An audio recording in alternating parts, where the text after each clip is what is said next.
안녕하십니까. 심리다 LBC 소장 임초롱입니다. 오늘은 여러분들에게 예고했던 바와 같이 나르시시스트에 대한 이야기를 좀 해보려고 해요.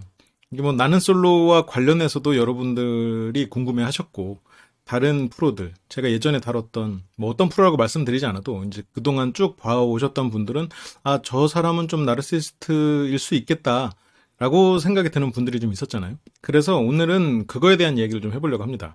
첫 번째 들려드릴 얘기는 일단 나르시시스트가 아니었던 사람은 없다. 그래서 제가 오늘 실은 들려드릴 이야기는 뭐 유튜브나 다양한 콘텐츠에서 이 나르시시즘, 이 나르시시스트에 대한 이야기를 다양하게 다루고 있잖아요.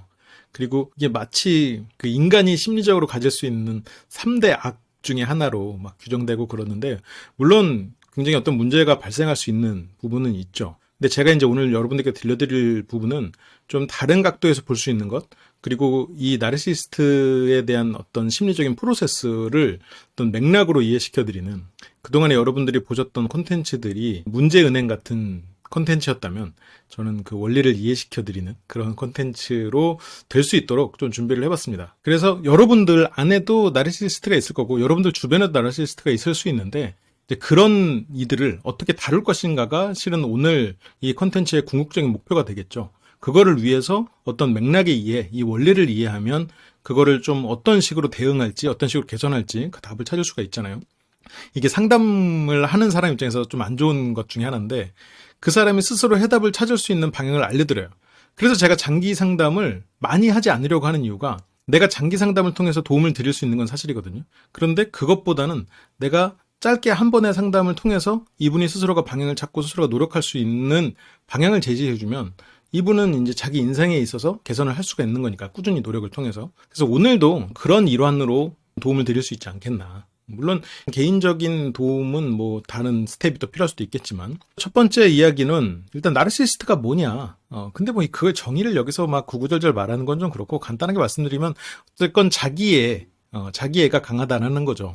내가 리비도의 대상이 되는 것. 이거를 뭐 굉장히 오래전이죠. 거의 뭐 1900년 그때니까 그리시나에 있는 나르키소스를 모티브로 정신과 의사 4개가 명명을 했다고 해요. 이 나르키소스에 대해서 조금 주목할 필요가 있어요. 그러면 이 나르시스트가 우리나라에서 이게 유행한 거는 실은 그렇게 오래되진 않았죠. 근데 이 용어 자체는 오래됐지만, 이 나르시스트가 유행한 것 자체는 실은 요즘 세대에 가깝죠. 그게 좀 이런 지식들이 많이 퍼져나가고, 내 주위에 있는 어떤 사람들을 사이코패스, 소시오패스, 나르시스트 이런 식으로 규정을 해서 그 사람을 이해하려는 시도, 뭐 이해하려는 시도라기보다는 어떤 규정을 해서 그 사람을 뭐 손절하려는 명분, 혹은 그 사람을 단죄하려는 명분으로 삼았던 부분들, 이제 그런 거에 대한 명분을 주었던 여러 가지 다양한 콘텐츠들, 그리고 이런 식으로 그 사람이 이상한 어떤 한 존재라고 규정할 수 있는 것에 대한 명분을 주는 것으로 마음이 편해지는 물론 그렇다고 해서 뭐 나르시스트가 좋은 거다, 그런 거는 세상에 존재하지 않는다, 이런 쪽의 개념은 아니에요.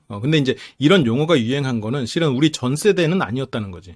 그래서 우리 전 세대는 그러면 나르시스트가 없었냐? 아니죠. 그때는 그럼 뭐라고 불렀어? 그때는 왕자병, 공주병, 자뻑, 이게 이제 그 당시에는 나르시시스트를 명칭하는 이름이었지. 근데 이제 저게 극단적으로 심해지면서 심한 경우에는 주변에 피해를 주는 것, 그게 이제 어떻게 보면 요즘 우리가 나르시시스트를 경계하는 이유 중에 하나인데, 그럼 과거에 왕자병이나 공주병이 주변 사람들의 피해를 주는 게 없었나? 심한 경우에는 있었죠. 주변 사람들을 무시하기도 하고, 그리고 내가 잘난 거를 자꾸 티내려고 하고, 그걸 알아주지 않으면 그 사람에 대해서 어떤 여러 가지 명분을 가지고 그 사람을 비난하거나 어떤 공격을 하거나 수동 공격을 하거나, 그런 태도를 과거에도 있었어요. 실은 이게 없었던 개념이 아니야. 그러니까 이 개념 자체가 나온 건 1899년이지만 유행한 거는 뭐 언제다라고 딱 찍기는 어렵지만 일단 몇십 년 안 됐죠. 근데 그 전에도 이미 이런 개념에 대한 생각은 다 있었고, 그들은 비난의 대상이긴 했었어요. 근데 물론 이제 요즘에 왕자병, 공주병 이런 단어들이 조금 순화되면서 지금은 이제 나르시시스트와 왕자병, 공주병 이 사이의 갭이 굉장히 벌어졌지. 그 우리가 생각하는 그런 인식의 갭이. 근데 여기서 주목할 것들이 몇 가지가 있는데, 이 자기애라는 것, 유아기에는 본능하고 관심이 자기 자신한테 쏠리죠? 이건 무슨 상태야? 자기애로 꽉 찬 상태예요. 그래서 이 시기를 프로이트는 1차적 나르시시즘이라고 부르기도 했어요. 그러니까 기본적으로 사람은 나르시시스트에서부터 출발한다는 얘기야. 그러니까 왜냐면 주변 사람들에 대한 인식이 없는 걸 내가 누군가에게 사랑을 받고자 하는 마음보다 일단 내가 배고픔, 내가 그러니까 우는 것, 배부르니까 행복해하는 것, 그것이 전부란 말이에요. 일단 이 세계에 내가 전부야. 그렇기 때문에 이 시기에는 주변에 어떤 신경을 쓰지 않아요. 아이들이 거짓말을 배우고 거짓말을 하는 그런 것들도 서서히 타인을 위한 거짓말을 배워가는 거지. 예를 들어서 3살에는 나를 보호하기 위한 거짓말을 처음에 배우기 시작해요. 보통은. 한 5살, 6살이 돼야 다른 사람들을 보호해주기 위한 거짓말을 하지. 임철웅 소장님 얼굴 작으세요. 이런 거짓말들 이제 그제서야 할 수가 있게 되는 거예요. 그러면 그런 거짓말을 배워간다는 거는 그걸 배우기 전에는 이 자기 애가 강한 상태지. 성인이 만약 타인을 위한 거짓말을 전혀 할 줄 모른다? 이거는 어떻게 보면 나르시시스트라고 할 수 있겠지. 그래서 보통은 이제 유아기에 이런 1차적 나르시시즘이 끝나는데 이게 이제 청소년기까지도 가는 경우가 있어요. 그러니까 청소년기까지 그러는 경우도 어떤 범주 내라는 거지. 근데 여기서 범주가 넘어가면 어른이 만약 아기처럼 자기만 알고 그리고 타인을 위한 어떤 뭐 하얀 거짓말을 못하고 타인을 위한 배려가 전혀 없다. 이러면 이제 우리는 나르시시스트라고 규정을 하고 그들에게 피해를 받지 않기 위해서 경계하는 거지.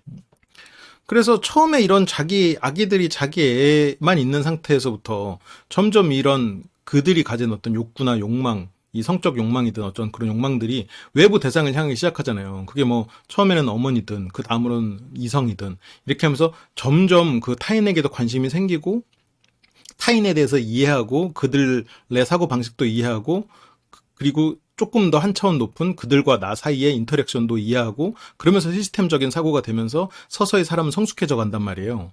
근데 성인이 돼서도 이런 경험을 하지 못한 이런 걸 배우지 못한 사람들이 문제인 거지.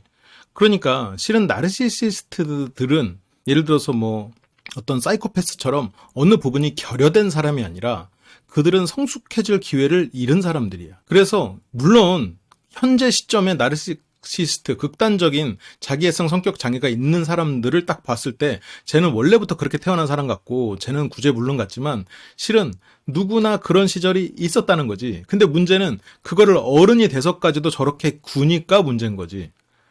그리고 어른이 돼서 그렇게 굴기 위해서 아이일 때와 지금은 다르게 자신을 또 포장하는 기술은 또 생겼어요. 그러면서 주변을 알게 모르게 더 고도화된 방법으로 괴롭힐 수 있는 기술이 늘어났지. 사회적 기술을 그런 식으로 써버리니까 우리는 그들이 두렵고 그들이 불편한 거죠. 그래서 우리가 나르시시스트가 아니었을까? 우리도 나르시시스트였다는 거지.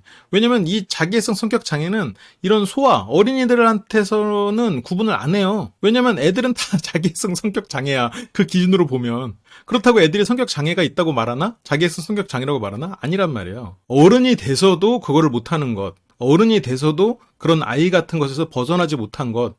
그게 문제인 거지. 근데 이걸 왜 그러면 그들은 이 성숙해질 기회가 주어졌을 때 왜 쉽게 바꾸지 못하냐. 그건 당연하죠. 남들은 그 한두 살부터 20살이 될 때까지 뭐 조금 여유 둬가지고 뭐 30살이 될 때까지 한 20, 30년을 서서히 배워갔어. 그리고 서서히 변해갔고 그러면서 성인이 돼서 다른 사람들과 발맞춰 가면서 이런 성숙해질 기회를 얻고 그걸 자연스럽게 훈련해 왔어요. 근데 남들이 20년 한 거를 내가 2달 만에 바꿀 수 있을까? 2년 만에? 못 바꿔요. 그러니까 문제예요. 내가 또 못 바꾸니까 바꾸려고 시도를 하다가 또 좌절해. 그래서 계속 제자리 걸음하는 거예요. 이게 쉽게 바뀌지 않거든. 이런 사고방식이 어떻게 쉽게 바뀌어. 뒤에 제가 이런 프로세스를 알려드리겠지만 그 프로세스를 따라가다 보면 걔네들이 진짜 쉽게 바뀌긴 힘들겠구나 하는 생각이 들어요. 그리고 우리 안에도 그런 부분이 분명히 존재는 해요. 자기애가 전혀 없이 어떻게 세상을 살아. 나를 사랑하라고 가르치잖아요. 나를 사랑하지 않고 어떻게 세상을 살아. 그런데 문제는 나르시시스트가 그냥 단지 나를 사랑하는 존재냐? 그건 아니에요. 그래서 이 나르시시스트들은 이들이 심한 거는 유아기에 머문 미숙한 사고방식을 가진 사람들이라는 거예요. 이들이 문제 있게 그냥 이들은 악마로 태어난 존재들이 아니라는 거야.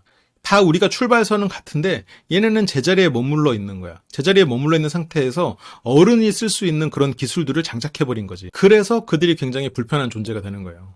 근데 우리가 자기 나이 또래에 배워야 될 것들, 경험해야 될 것들을 못하면 여러 가지로 문제가 되는 경우들은 많아요. 나르시시스트는 이렇게 딱 규정이 돼 있으니까 그렇지 그 다른 부분들도 다 마찬가지야. 다른 부분에서 미숙하면서 실수하고 이제야도 배워야지라고 생각하는 부분들 굉장히 많다고요. 그래서 자기애가 없는 것도 문제다. 이 자기애 1차원적 사고에서 벗어나지 못한 존재들. 그래서 이거를 벗어나려고 발버둥 치지만 실은 벗어날 수가 없어.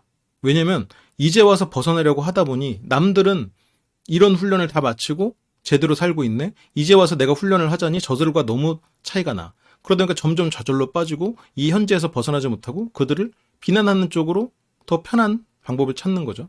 그러다 보니까 성숙해질 기회를 자꾸 잃는 거지. 그래서 여기에서 특히 이 나르키소스를 이제 모티브로 했잖아요. 이 나르키소스에 대한 얘기를 잠깐만 들려드리면, 이 나르키소스는 자신을 사랑하지 않았어요. 물에 비친 자신을 사랑했어. 그래서 내가 이게 농담으로 나르키소스는 1세대 인스타그램을 한 거야.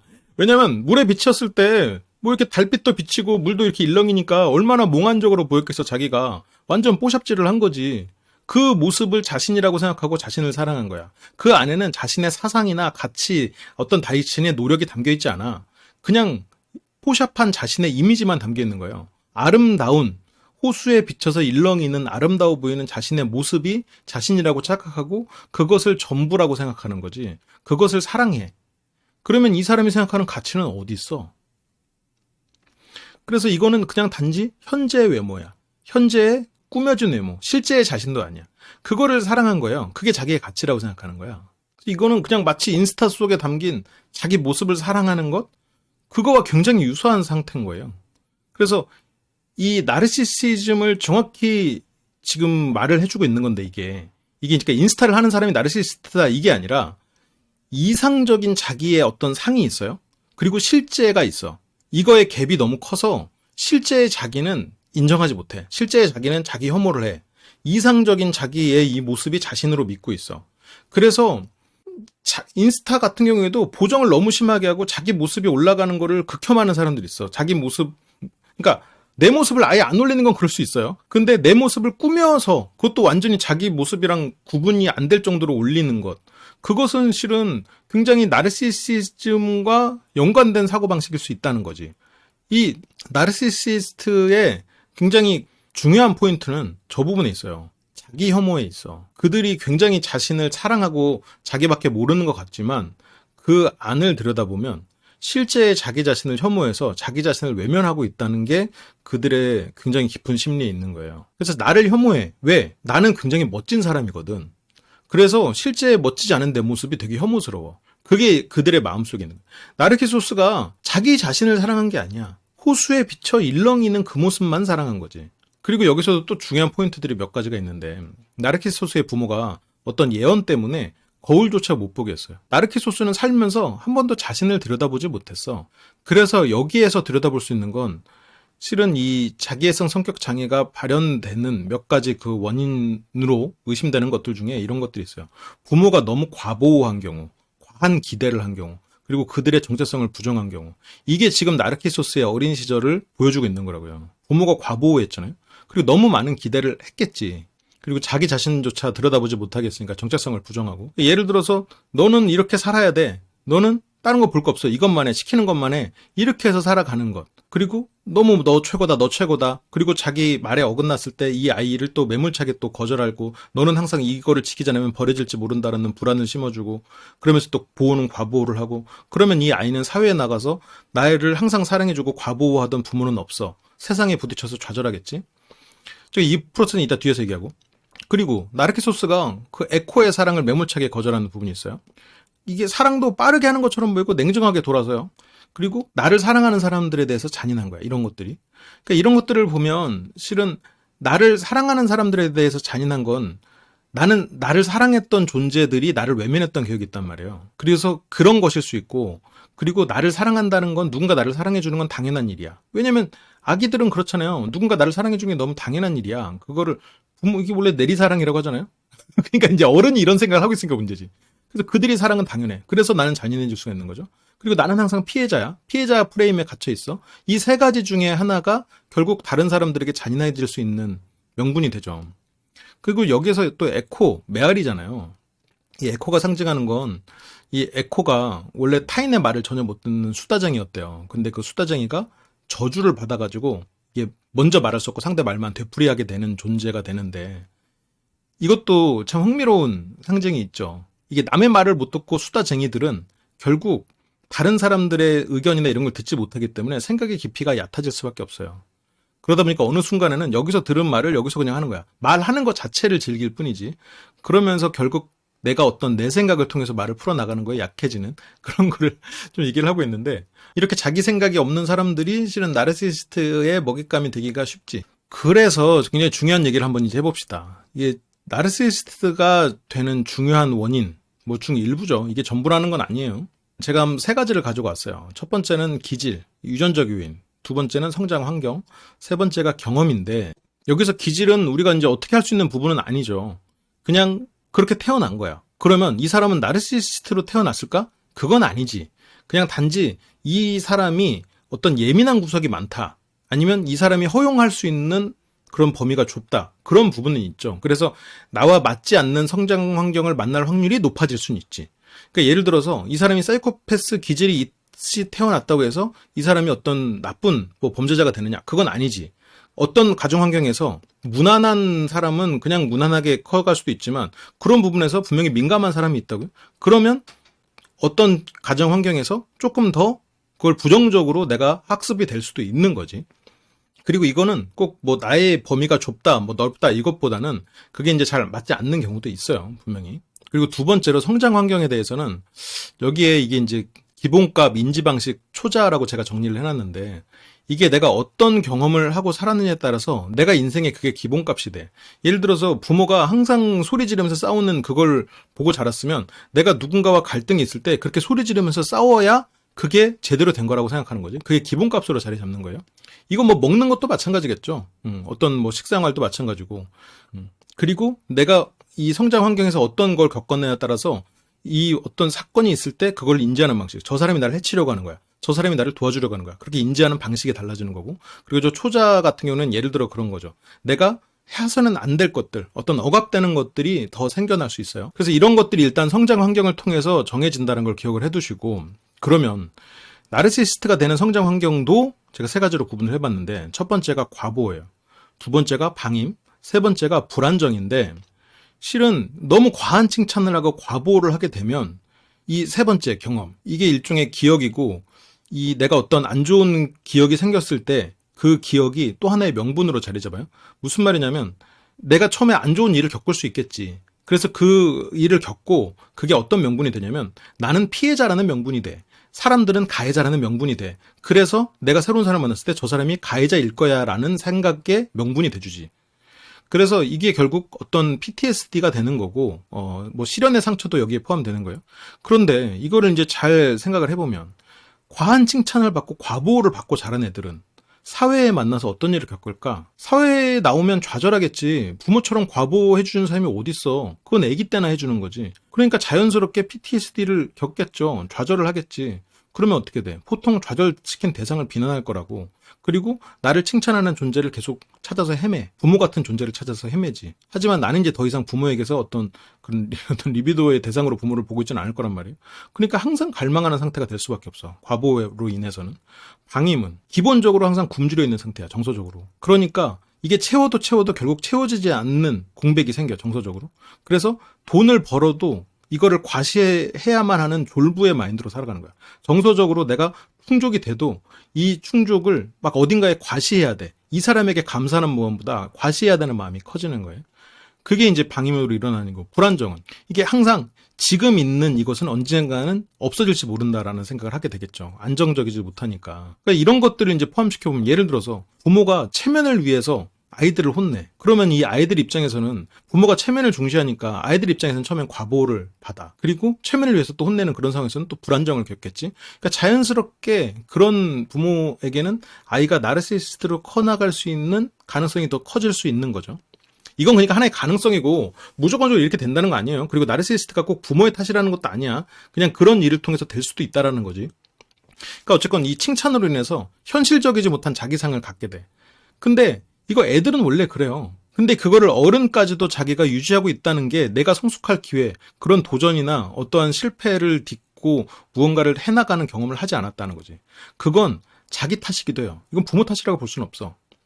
그리고 계속해서 내가 인정을 못 받았다면 어떤 정신승리를 계속 하면서 살았어야 돼. 나는 괜찮은 사람일 거라는. 그렇기 때문에 나의 이상향을 만들어야겠지. 실제 나는 계속 비난을 받았기 때문에 나는 혐오하게 돼. 그러니까 자연스럽게 이 갭이 커지겠지. 그래서 나는 인정받지 못하는 존재라는 생각은 마음속에 품으면서도 실제로는 내가 만들어 놓은 자기 합리화의 결과물로 나를 항상 꿈꾸고 있는 거지. 이거를 깨려는 사람은 나의 세계를 무너뜨리려는 사람이니까 당연히 공격적인 사람으로 가는 거죠.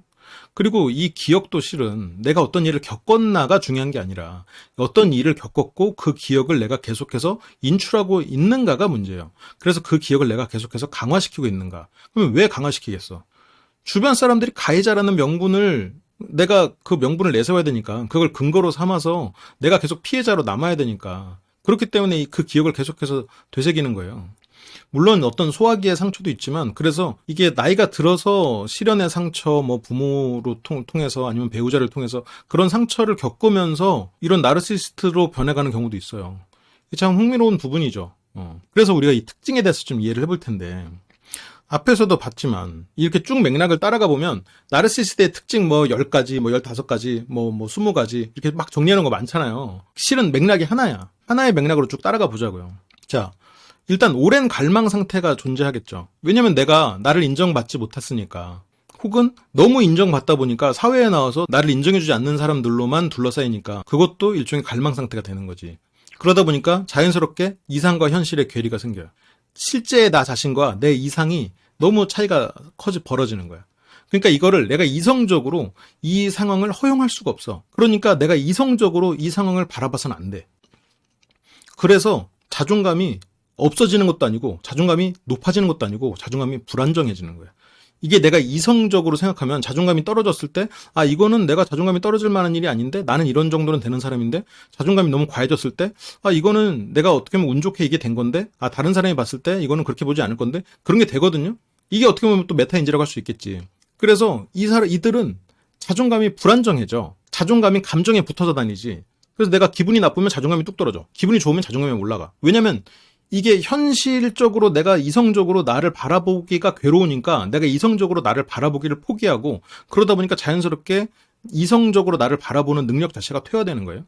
그러니까 결국은 어떻게 되겠어? 여기에 부가적으로 따라오는 건 뭐야? 자기의 이 본질은 혐오예요. 나는 혐오의 대상이 돼. 그리고 이상적인 자신은 또 특별한 존재야. 얼마나 이게 차이가 크냐고. 나는 혐오하고 내가 생각하는 이상적인 나는 완전히 특별한 존재야. 그러니까 어떻게 되겠어? 감사할 이유가 없지. 내가 이렇게 특별한 존재 너무 당연한 건데 이성적으로 생각하면 저 사람이 나한테 해주는 거 고마운 일이지. 근데 이게 그게 아니라고. 나는 특별한 존재니까 감사할 줄 모르게 되는 거야. 점점. 이성적으로 생각하기가 힘들고 계속해서 나는 특별한 사람이라고 내가 주지를 시켜야 되니 다른 사람에게 대우받는 건 당연하게 생각해야 되는 거고 그러니까 자연스럽게 감사하는 필요가 없다고 느껴지는 거지. 그리고 칭찬을 갈구하게 돼요. 그게 결국 오랜 갈망 상태에서 이어지는 거예요. 이게 어렸을 때 너무 과한 칭찬을 받아서 그럴 수도 있고 아예 너무 방임돼서 그럴 수도 있어요. 그러다 보니까 계속해서 더 요구를 하게 되고 같은 맥락이잖아요. 지금 이게. 그러면 이런 식으로 나의 본질은 완전 혐오의 대상이야. 나의 본질은 혐오 대상이고 내가 생각하는 보여져야 하는 이 현실이 아닌 이상적인 거는 완전히 빛나는 거예요. 그럼 어떻게 돼? 이 본질보다 보여지는 것이 중요한 게 돼요. 본질보다 보여지는 게 중요하면 어떻게 돼? 결과를 중시하는 사고를 할 수밖에 없지. 이 과정은 결국 나의 본질이 담겨 있는 건데 내가 이 과정이 무슨 상관이야? 무슨 상관이야를 넘어서 이 과정을 남한테 보여서는 안 돼. 나의 본질을 남이 봐서는 안 돼. 남들에게는 결과만 보여야 돼. 내가 몸이 별로여도 운동을 해서 키울 생각 안 해. 사진을 찍어서 사진을 보정하지. 아니면 어디다 이렇게 의상의 힘을 빌리거나. 그러니까 이런 것들이 결국 보여지는 거에 중시하고 결과를 중시하는 쪽으로 가요. 왜냐면 애초에 나의 본질은 구제불능이거든. 그러니까 본질을 건드릴 생각을 잘 못해요. 괜히 건드렸다가 내가 이런 이성적인 사고를 하게 돼버린단 말이에요.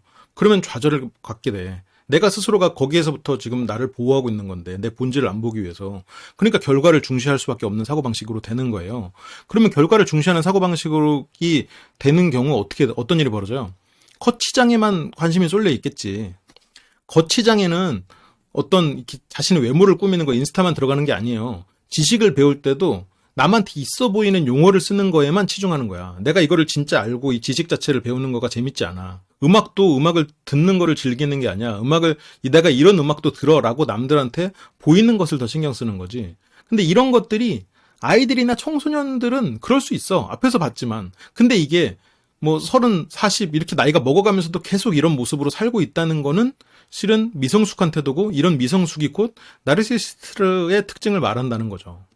그리고 당연히 이러다 보니까 멋진 사람들과 어울리는 것에 만족감을 느껴요. 내가 좋은 사람들과 만나는 게 아니야. 그냥 멋진 사람들. 그러다 보니까 이 결과를 중시하다 보니까 사람을 급을 나눠서 볼 수밖에 없게 돼. 왜냐면 이 사람의 본질을 보려고, 어떤 이 사람이 살아온 과정이나 이런 것들을 보고 그 사람의 내면을 보고 이러려면 급을 나눌 수가 없어요. 복잡해지거든. 근데 결과만 보면 내가 뭐에 가치를 두느냐에 따라서 그 사람을 급을 나눌 수 있지. 뭐 키만 보고도 급을 나눌 수 있고, 수능 성적으로도 급을 나눌 수 있고, 연봉으로도 급을 나눌 수 있고, 다 결과기 때문에 눈에 보이는 거예요. 내가 뭐에 집중하느냐에 따라서. 그래서 내가 생각하는 그런 외적인 가치, 그게 이제 뭐 돈이든 아니면 뭐 외모든 이런 것들, 그래서 그런 사람들과 어울린, 그리고 그런 사람들이랑 어울리는 걸로 내가 만족감을 갖게 돼. 이 결과가 좋아졌다고 생각하거든. 그리고 이 결과 중시 사고방식은 또 어떻게 돼요? 이 결과가 중요하니까 방금 말했던 것처럼 승패가 정해지는 거잖아요, 결과는. 이 사람이 그거를 해내기 위해서 노력한 거, 이런 것보다 결국 이겼냐 졌냐, 어떻게 됐냐가 중요해. 그렇기 때문에 여기서는 흑백 논리적 사고방식을 해요. 그래서 쟤는 내 적이야, 한편이야. 이게 중요해요. 그 사람이 어떤 마음이구나. 내가 저 사람과 어떤 도움이 되기 위해서, 저 사람한테 도움이 되기 위해서 내가 어떤 행동을 해야 되는가를 생각 못해. 그냥 저 사람은 내 적인지 한편인지 결정 나 있다고 생각해. 그래서 이게 어떻게 보면 완벽주의적 사고방식으로 흘러가는데, 이게 완벽주의적 사고방식은 모든 게 갖춰져 있어야만 하거든요. 결과적으로 모든 게 다 돼 있어야 돼. 근데 왜 이런 완벽주의적 사고방식이 어떤 거를 문제를 일으키냐면, 내가 지면은 굴복하게 된다고 생각하는 거야. 그러니까 이게 실은 어떤 승패를 가르는 게 아님에도 불구하고 내가 이 사람에게, 여기 이제 감사할 줄 모름이 있지만 미안하다고도 못해. 미안하다고 했으면 지는 거거든. 그래서 내가 여기서 미안하다고 하거나 어떤 사실을 인정하면 굴복하게 되는 거야. 이 패배를 하면 저 사람이 나를 깔볼 거라고 생각하는 거지. 왜냐면 나는 결과를 중시하고 멋진 사람이랑 어울리는 그 급을 나누는 사고방식을 하기 때문에, 저 사람에게 내가 패배를 인정하는 순간 저 사람은 급을 나눠서 나를 낮은 급의 사람으로 생각하고 깔볼 거라고 생각해버리는 거야. 나도 그러니까. 그래서 잘못을 인정을 못하는 거야. 자연스럽게 깔보는 태도가 나가는 거고, 반대로 승리한 존재들은 패배한 사람들을 짓밟는다고 생각하잖아요. 여기서 지금 흑백 논리적 사고방식을 하니까. 그렇기 때문에 항상 불안에 시달려. 졌다가는 작살나니까. 그렇기 때문에 다른 사람이 어떤 비판을 했을 때 그거는 나의 세계를 무시한다고 생각되는 거야. 잘못을 인정하지 못하는 것과 같은 맥락인데, 이 비판을 조금이나 들으면 바로 이제 예민하고 공격적이 되는 거죠. 그리고 또 이런 흑백 논리가 만들어내는 게, 이 흑백 논리는 결국 편가르기식 사고방식을 할 수밖에 없잖아요. 선악구도를 나눌 수밖에 없잖아요. 승패로 사고방식을 보니까 네 편 내 편이야. 그래서 이 네 편 내 편의 사고방식은 이 실제로 타인 입장에서 공감은 못해요. 왜냐면 내 사고방식을 하니까 오랜 갈망 상태니까 나에게 집중해 있는 상태잖아요. 그런 사람들이니까 타인 입장에서 공감은 못해. 그러니까 타인한테 공감은 어떻게 요청하겠어? 내 편을 들어달라고. 내 편이 아닌 사람을 비난하기 위해서 욕하거나, 아니면 내 편을 들어달라고 공감을 요구해. 그래서 이성이 빠진 공감을 요구하는 이들이야말로 실은 나르시시스트일 가능성이 커요. 그리고 이게 이제 그런 의미에서 또 왕따를 주도하기도 하죠. 이 왕따가 생김으로써 나는 승리자가 되거든. 그리고 이 그룹의 힘을 통해서 이 나에게 어떤 갑옷이 된단 말이야. 개인의 나는 너무 별 볼 일 없어. 나의 본질은 혐오스러워. 그런데 이 그룹을 통해서 내가 가진 이 이상이 이 그룹이라는 갑옷과 맞물리면서 어떤 이 사람에게 승리하는 생각을 준단 말이에요. 그리고 이 왕따를 만드는 게 악한 행동이라고 하지 않아. 왜냐면 왕따가 어떤 악한 일을 했기 때문에 저런 일을 당한다고 명분을 세워놨거든. 그래서 이거는 정의의 응징이라고 그들은 생각해요. 그게 이제 굉장히 한 발짝 떨어져서 보면 굉장히 나쁜 일이라고 생각이 드는데, 저 안에서 사고를 하면 저게 정의라고 생각하지. 그래서 그들은 상대가 악이어야 마음이 편해지는 거야. 상대가 악이어야 마음이 편해지기 때문에, 내가 이 사람이 악일지 모른다는 생각을 하면 저 사람이 악한 일을 했다고 계속해서 해석하려고 애를 써. 저 사람이 나에게 나쁜 일을 했고 나를 무시했다고 해석하려고 굉장히 애를 쓰면서 그 사람에 대한 기억을 떠올려요. 그래서 그냥 평범한 사람도 어떻게든 그 사람이 나를 무시했어, 나의 뒷담화를 했어, 아니면 나에 대해서 하는 얘기야. 왜냐면 자기 중심으로 생각하는 거니까. 그래서 어떤 뭐 강의나 그냥 콘텐츠를 보고도 마치 저 사람이 나한테 지금 비난하는 거야? 라고까지 그냥 오해를 해버리는 거예요. 왜냐면 나로밖에 생각을 못하니까. 그리고 이렇게 한번 또 생각을 해서 자기가 답을 내리면 이런 기억을 계속해서 반복을 하면서 그 기억을 강화시켜. 그러면 점점 어떻게 돼요? 주변의 사람들은 역시나 나를 비난해. 아니면 나를 질투해. 이런 식으로 사고가 흘러가는 거죠. 거기다가 이런 것들, 이 기억이라는 게 그들에게는 또 일종의 트라우마란 말이에요. 그리고 이 트라우마는 주변이 가해자였고 내가 피해자였기 때문에 일어난 일이에요. 그런데 실은 이 트라우마 자체가 애초에 잘못된 인지 때문에 일어난 일이기도 해요. 그들은 적이 아니었거든. 근데 내가 스스로가 피해자가 됐거든. 이제 그런 부분들. 제가 이제 이런 이론들을 오늘 그냥 나는 솔로 이야기나 아니면 다른 얘기를 좀 접목시켜서 할까 하다가 그런 장면들을 한번 떠올리면서 생각을 해보세요. 어떤 부정적인 표현을 했을 때 누군가가 가해자가 있었나? 가해자를 만들었나? 내가 피해자였나? 아니면 내가 스스로가 피해자가 되길 자처했나? 그런 부분이 있다고요. 근데 나는 몰라. 왜냐면 나는 그런 사고방식을 20, 30년을 해왔거든. 그래서 그 사고방식에서 벗어나기 위해서는 제3자의 도움이 필요할 때가 많아요. 그래서 내가 좁은 이해, 나의 해석이 굉장히 실제보다 복잡하고 사실이 아닐 가능성이 있음을 인지하지 못해요. 해석의 여지가 다른 해석의 여지가 있음을 이해하지 못해. 저 사람이 나에게 인사를 하지 않았던 게 그냥 단지 못 봐서 뭐 햇빛이 눈이 부셔서 다른 생각을 하느라고 이렇게 여러 가지 해석의 여지가 있음에도 저 사람은 오늘부터 나를 무시하기로 결정했다라고만 해석해. 그 가능성으로만 저 사람의 행동을 바라봐. 내가 피해자가 돼야 마음이 편하니까. 왜? 여기서 부정적 예언을 했으니까. 왜냐면 상대가 악이어야 되거든. 그리고 여기서 이제 이 선악구도와 그리고 완벽주의적 사고방식, 여기 있는 이 완벽주의적 사고방식이 맞물리면 어떤 식으로 이게 흘러가냐. 이 도덕이나 명분 등을 내세워서 비판해요. 나는 완벽한 존재고 나는 도덕적으로 결점이 없는 사람이기 때문에 저 사람은 도덕적으로 어떤 문제가 있으니 나는 저 사람을 악인으로 규정함이 마땅하다. 그리고 그런 과정에서 이런 명분을 내서 저 사람을 비판하거나 왕따를 시키거나 저 사람에 대해서 사람들에게 어떤 나쁜 말을 전달을 한단 말이에요. 그 과정에서 거짓말을 해요. 근데 스스로는 거짓말이라고 생각을 못해. 나는 왜냐면 여기에서 명분에 맞춰서 용어를 조금씩 바꿀 뿐이야. 그래서 이게 그러니까 이성적인 사람은 자기도 모르게 하는 거짓말은 조금 적게 하는 편이 있습니다. 아무래도 이성이 완전히 강한 사람은 그거를 잊어버리고 뭐 다시 떠올리다 보면 이렇게 거짓말이 되는 경우가 있어도, 근데 이성보다 감정이 앞선 사람들은 감정에 맞물려서 상황을 해석하기 때문에 자기도 모르게 남들이 봤을 때 거짓말이 되는 경우가 많아요. 왜냐면 이 사람은 안녕하세요 이렇게 한 게 뿐인데 내가 감정적으로 이 사람이 싫었어. 그러면 그거를 다시 내가 감정적으로 그 상황을 재현할 때 안녕하세요? 이렇게 기억을 해버린다고. 이건 좀 예시가 그렇지만 감정은 그만큼 기억을 왜곡시켜요. 그리고 감정이 기억보다 더 오래가. 그래서 내가 감정적으로 강하게 결부된 어떤 기억은 왜곡될 가능성이 굉장히 커요.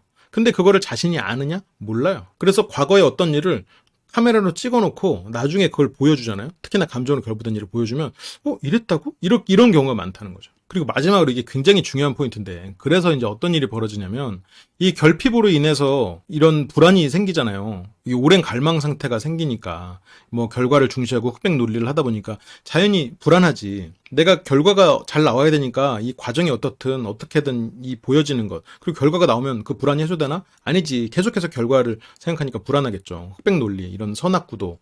그러다 보니까 이 불안감을 통제감으로 해소하려는 시도를 해요. 이 누군가를 내가 통제했다고 생각하면 이 불안감이 해소가 되거든. 이게 뭔가 내 손아귀에 있다고 생각하고 내가 마치 신이 됐다고 생각하는 거지. 그러니까 우리가 달력이 있는 거는 인간이 시간을 가는 거에 대한 불안을 해소시켜주기 위한 거거든요. 마치 시간을 통제한다는 착각을 줘. 이 달력을 넘기는 걸로 아니면 날짜에 뭐 체크를 하는 걸로 마치 시간의 주인이 된 것 같은 착각을 준단 말이에요. 그래서 달력이 인간의 원초적인 불안을 해소시켜주기 위한 그런 물건이다라는 얘기도 있어요. 특히나 이 나르시시스트들은 이 유아동부터 굉장히 통제감이 부족해요. 왜냐면 부모가 과보호를 했거나 아니면 내가 내 삶을 나를 위해서 사는 게 아니라 부모에게 인정받기 위해서 살았거나 결국은 내가 없는 삶을 산단 말이에요. 그렇기 때문에 이 내 삶의 통제감이 굉장히 상대적으로 부족한 존재들이야. 그렇기 때문에 타인을 통제함으로써 이 불안감을 해소하고자 하는 시도를 할 경우가 굉장히 많아요. 그런데 이게 이따 뒤에 잠깐 얘기했지만 나르시시스트의 외현 내현이 있는데 그것보다 더 나쁜 건 악성. 그건 무슨 경우냐. 이렇게 타인을 통제하는 것으로 쾌감을 얻고 결과적으로 그 통제감 자체를 추구하기 위해서 타인을 괴롭히는 시도를 하는 사람들. 나르시시스트가 타인에게 피해를 주는 경우가 많은 건 사실이에요. 그런데 그들이 의도하지 않은 경우가 대부분이야. 그런데 이 악성 나르시시스트들은 타인에게 피해를 주는 것 자체를 의도하고 행동해. 그런 경우로 이제 빠지게 되는 거죠. 그게 시작이 실은 저 통제감, 가장 원인이 되는 경우죠. 그래서 이런 것들을 이제 알면 나르시시스트들이 왜 저렇게 행동하는지 전체적인 맥락이 잡혀요. 이게 실은 하나의 줄기로 이렇게 쭉 이어져 있는 거거든. 그러니까 자연스럽게 이해가 가는 거예요, 그들이. 이런 것들을 조금 정리를 해보면 이제 일단 극단적인 결과 중심 사고방식을 하는 사람들이죠. 그래서 성공과 권력에 집착을 하겠지. 뭐 당연하죠. 그게 이제 급을 나누는 사고방식으로 이어지고, 그러다 보니까 나와 같은 레벨의 사람, 실제로 자기는 혐오하지만 이상적인 나는 되게 높잖아요. 그래서 같은 레벨의 사람하고만 어울리려고 해. 같은 레벨의 사람하고만 어울린다는 얘기 무슨 말이야? 내 레벨에 맞지 않는 사람과는 안 어울린다는 얘기잖아. 급이 안 맞으면 아마 안 어울린다는 그런 사고방식을 갖게 되는 거예요. 그래서 내 인상으로, 이들은 이성적으로 자기 자신을 바라보지 못하는데 타인은 이성적으로 바라보겠어? 자기가 이성적이라고 생각할 뿐이지. 그렇기 때문에 다른 사람을 판단할 때도 그 좁은 인식으로 타인을 판단해요. 내 인상으로 판단해. 마치 저 사람은 원래 어떨 것이다. 어떤 이 사람의 외모, 어떤 나의 인상, 그냥 나의 감으로 판단하는 경우가 많아요. 이런 극단적인 결과 중심의 사고방식을 하게 되고, 그리고 자기 중심 사고방식을 해요. 내가 주인공이라는. 그래서 내가 이런 특별한 존재고 이상적인 존재고 다른 사람들은 가해자고 나는 피해자 프레임에 갇혀 있으니 내가 조금 오만해도 스스로는 오만하다고 생각하지 않지. 권리라고 생각하지. 그리고 자기 중심적인 태도여도 자기 중심적이라고 생각하지 않지. 그거를 이 자기 중심적이라는 생각 자체를 못하죠. 애초에 자기애, 나에서부터 바깥으로 나가는지를 못했으니까 지금. 왜냐면 그게 이제 실은 그 부모 혹은 뭐 이성에 대한 사랑으로 조금씩 뻗어나가고 그들에 대한 이해로 뻗어나가야 됐어야 되는데 그 부분에서 무언가 어떤 충격으로 혹은 스스로가 거기를 차단시켰단 말이에요. 그래서 타인에 대한 이해가 없어. 그런 기회를 잃었어. 성숙해질 기회를 잃은 이들이지. 그런 명분이 만들어져 있어요. 그게 이제 아기일 때 자기애성 성격 장애, 물론 아기는 성격 장애가 아니지. 아기와 어른인 이 자기애성 성격 장애 차이는 명분을 만들었다는 것 차이야. 오히려 솔직하지 못한다는 거지. 갑옷을 입었어. 그래서 자기 자신을 굉장히 잘 속여요. 아기는 자기를 속이나? 배고프니까 우는 거야. 나밖에 없어. 자기도 알아요. 물론 나밖에 없으니까 젖줘요 이렇게 말은 안 하지만 최소한 솔직하지. 자기 욕망에 대해서. 그런데 어른은 기술적으로 자기에게 이런 갑옷을 입혀놨지. 그러니까 이 갑옷을 뜯어내고 그들의 자신에게 마주하고 자기의 진정한 자기애를 갖추는 게 이게 쉽겠냐고. 그런 명분으로 똘똘 뭉쳤는데. 그리고 타인에 대한 공감 능력이 당연히 없겠죠. 애초에 타인에 대해서 이 공감이 중요하다고 생각하지 않으니까 발달이 안 돼요.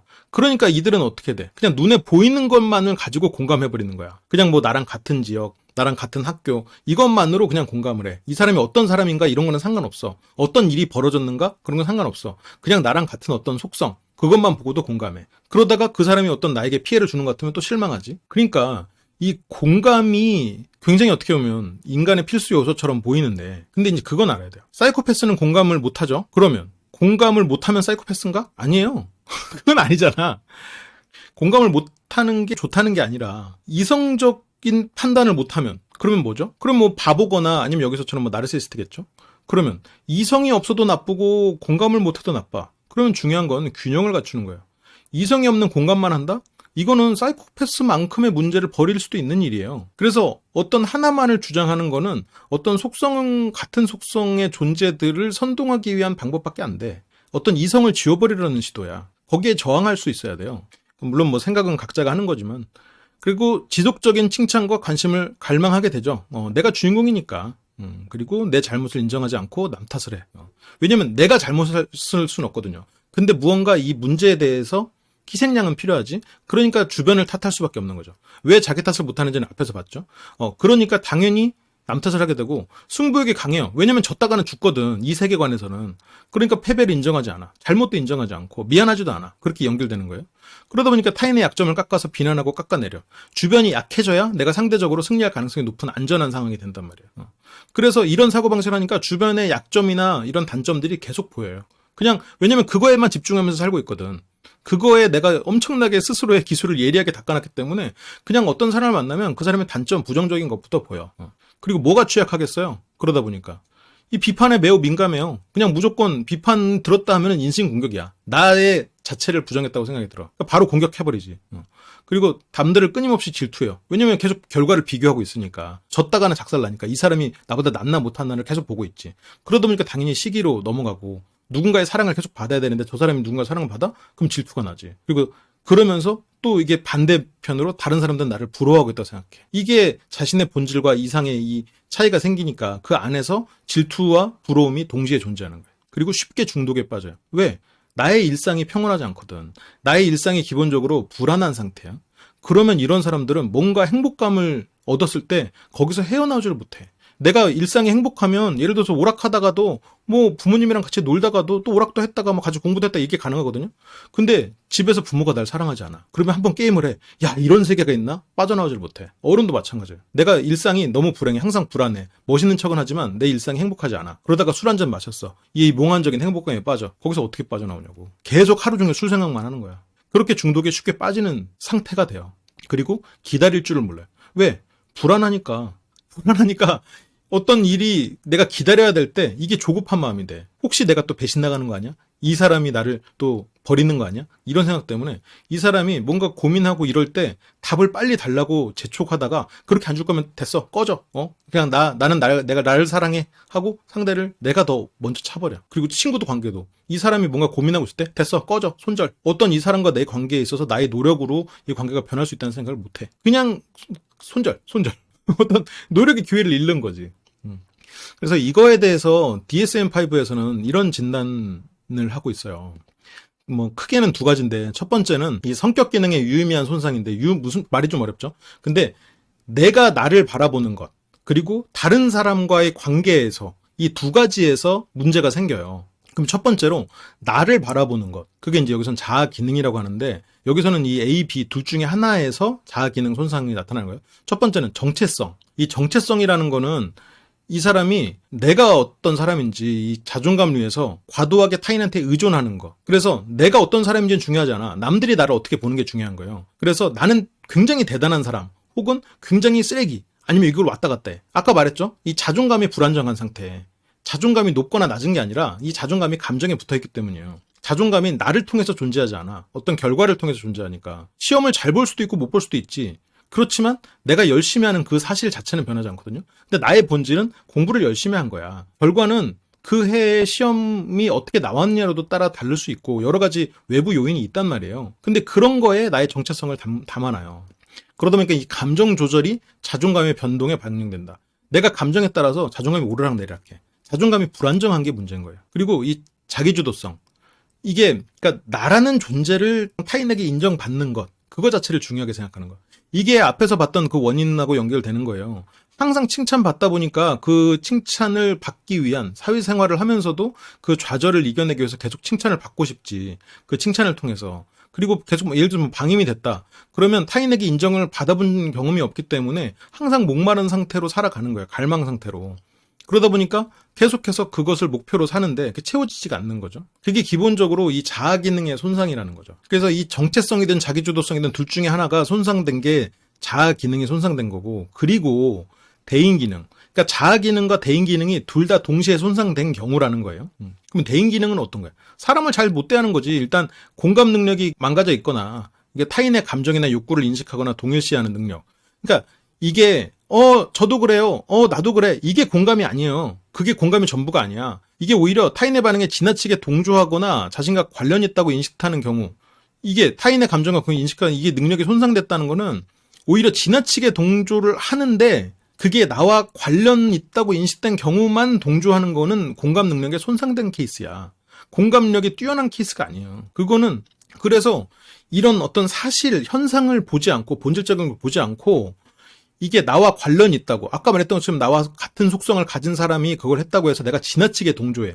같은 일인데도 뭐 같은 지역, 같은 학교 출신이라고 그래서 막 지나치게 동조해. 그거 짱이다. 근데 이 사람이 뭐 다른 학교야. 거기서 동조를 못해. 그건 공감 능력이 손상된 케이스예요. 공감 능력에 문제가 있는 케이스야. 그런데 그냥 무조건 동조를 해주는 게 공감력이 뛰어나다고 착각하는 사람들이 많아요. 그런 공감은 나르시시스트의 특징입니다. 그리고 그런 거를 공감력인 줄 알고 훈련하면 나르시시스트로 한 발짝 다가가는 거지. 그리고 자신이 타인에게 미치는 영향을 과소평가. 이거는 남들이 무슨 얘기만 해도 다 내 얘기 같아. 반대로 내가 이렇게 해도 남들은 아무도 신경 안 쓸 거야. 그러니까 다른 사람들이 무언가를 했을 때도 저 사람은 나를 피해 주려고 한 거야. 뭐 이런 생각들 다 자기중심의 생각에서 벗어나야 되는데 그런 생각에 갇혀 있는 거죠. 두 번째는 친교. 말 그대로 이제 친분을 맺는 그런 건데 관계를 맺는 것 자체가 어떤 이 사람과의 관계가 중요한 게 아니라 이게 겉핥기로 끝나요. 깊은 관계를 못 맺어. 왜냐면 깊은 관계를 맺었을 때 어떤 문제가 생길까요? 어려서 나를 방임했던 존재, 가장 나와 친밀했던 존재가 나를 방임했잖아요. 그래서 이 사람과 가까워지면 이 사람도 나를 방임할 거라는 두려움이 존재해요. 그리고 어떤 트라우마가 이 사람을 통해서 되살아날 수도 있는 거고. 이제 그렇기 때문에 관계를 맺는 것 자체가 내가 자존감 조절을 위해서, 내가 자존감을 타인을 통해서 자존감이 조절이 되니까 나를 항상 칭찬해주고 나를 멋있게 생각하는 사람, 아니면 급이 높은 사람, 이제 그런 사람들하고만 관계를 맺는 거야. 내가 실제로 마음이 통하고 이 사람과 있을 때 어떤 정서적인 교감이 있고 이런 것가 중요하지 않아. 그러니까 점점 시간이 갈수록 나는 왜 이렇게 혼자인 것 같지? 사람들은 왜 내 곁에 없지? 라고 생각하게 되는 거야. 결국 이 이득에 대한 욕구가 지배적이어서 상호관계가 제한적이다. 그냥 받기를 원하는 경우도 많고, 아니면 너무 계산적인 경우가 많고, 이제 그런 것들. 그래서 공감이나 이 친교 둘 중에 하나에 문제가 있는 경우. 그런데 이 자아 기능과 대인 기능은 둘 다 문제가 있는 경우예요. 그리고 이제 이런 성격 기능에 실제로 문제가 있는 케이스고, 또 하나는 병적인 성격 특징, 일종의 적대성, 존경을 추구하고 이게 어떤 타인의 시선을 끄는 거 중심이 되고 지나치게 이거에 노력한다.